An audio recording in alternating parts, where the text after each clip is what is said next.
Amoebic മസ്തിഷ്ക ജ്വരം ബാധിച്ചവരുടെ എണ്ണം വർദ്ധിക്കുമ്പോഴും സംസ്ഥാനത്ത് പ്രതിരോധ പ്രവർത്തനങ്ങൾ കാര്യക്ഷമമല്ല.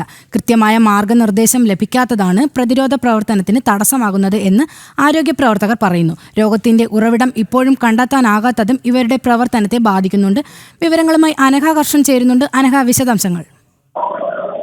അനഘ, ഇന്നലെ പോലും പുതിയ രോഗം റിപ്പോർട്ട് ചെയ്യപ്പെടുന്ന ഒരു സാഹചര്യമുണ്ട്. എന്നിട്ട് പോലും ആദ്യഘട്ടത്തിൽ രോഗം റിപ്പോർട്ട് ചെയ്യപ്പെട്ടത് കോഴിക്കോട് ജില്ലയിലാണ്. എന്നിട്ട് പോലും കൃത്യമായിട്ടൊരു ഇടപെടൽ ഈ സംഭവവുമായി ബന്ധപ്പെട്ട് ആരോഗ്യ വകുപ്പ് നടത്തുന്നില്ല എന്ന ഗുരുതരമായിട്ടുള്ള ആരോപണമാണ് ഉയരുന്നത്. കാരണം ഈ കോർപ്പറേഷൻ തലത്തിൽ അല്ലെങ്കിൽ പഞ്ചായത്ത് തലത്തിൽ ഈ ആളുകളെ സംഘടിപ്പിച്ചുകൊണ്ട് വീട് വീടാന്തരം കയറി ഒരു ബോധവൽക്കരണ ക്ലാസ് നടത്താനോ അതുപോലെ തന്നെ ക്ലോറിനേഷൻ പ്രവർത്തനങ്ങൾ ദ്രുതഗതിയിൽ നടത്താനോ ഇതുവരെ ആരോഗ്യ വകുപ്പ് തയ്യാറായിട്ടില്ല എന്നതാണ്.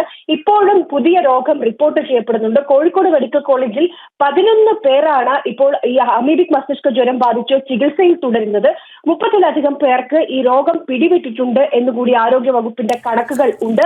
മാത്രമല്ല, ഇതെല്ലാം മറച്ചു വെക്കാനുള്ള ഒരു നടപടി പോലും കഴിഞ്ഞ ഘട്ടത്തിൽ ആരോഗ്യ വകുപ്പിന്റെ ഭാഗത്തു നിന്നുണ്ടായി. ഈ മരണസംഖ്യ ഒരു മാസത്തിനിടെ 6 പേരാണ് ഈ അമീബിക് മസ്തിഷ്ക ജ്വരം ബാധിച്ച് മരിച്ചത്.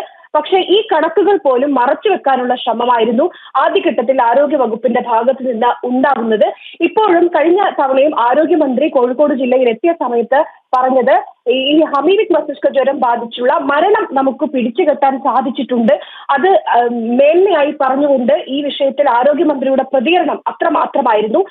ഈ പുതിയ കേസ് റിപ്പോർട്ട് ചെയ്യപ്പെടുന്ന സാഹചര്യത്തിൽ ജനങ്ങൾ വലിയ ആശങ്കയിലാണ്. കാരണം ഓമശ്ശേരി സ്വദേശിയായിട്ടുള്ള 3 മാസം പ്രായമായിട്ടുള്ള കുഞ്ഞിന് ഈ അസുഖം അമീബിക് മസ്തിഷ്ക ജ്വരം പിടിപെട്ടത് വീട്ടിലെ കിണറിൽ നിന്നായിരുന്നു എന്ന് പരിശോധനയിൽ വ്യക്തമായിട്ടുണ്ട്. അതുകൊണ്ട് തന്നെ ഏത് വെള്ളമാണ് വീട്ടിലെ കിണറിൽ നിന്നും അമീബിക് മസ്തിഷ്ക ജ്വരം പിടിപെടാൻ പൈപ്പിൽ നിന്ന് ഉപയോഗിക്കുന്ന ക്ലോറിനേഷൻ ചെയ്ത അതായത് പലതരത്തിൽ വീട്ടിൽ ഉപയോഗിക്കുന്ന പൈപ്പിൽ, ടാങ്കിൽ, അങ്ങനെ എല്ലാ ഇടത്തു നിന്നും ഇത്തരത്തിൽ അമീബിക് മസ്തിഷ്ക ജ്വരം പടരാനുള്ള സാധ്യതയുണ്ട് എന്നാണ് പറയുന്നത്. പക്ഷെ അപ്പോൾ പോലും ഈ രോഗത്തിന്റെ ഉറവിടം കണ്ടെത്താൻ ഇതുവരെ ആരോഗ്യ വകുപ്പിന് സാധിച്ചിട്ടില്ല എന്നതാണ്. അതായത് കിണർ വെള്ളത്തിൽ നിന്ന് പകരം ക്ലോറിനേറ്റ് ചെയ്താൽ ആ വെള്ളത്തിൽ നിന്ന് പകരില്ല എന്നതൊക്കെ പറയുന്നുണ്ടെങ്കിൽ പോലും ഇതിലൊന്നും തന്നെ ശാസ്ത്രീയമായിട്ടുള്ള ഒരു അടിത്തറയും പറയാൻ ആരോഗ്യ സംവിധാനത്തിന് കഴിയുന്നില്ല എന്നതാണ്.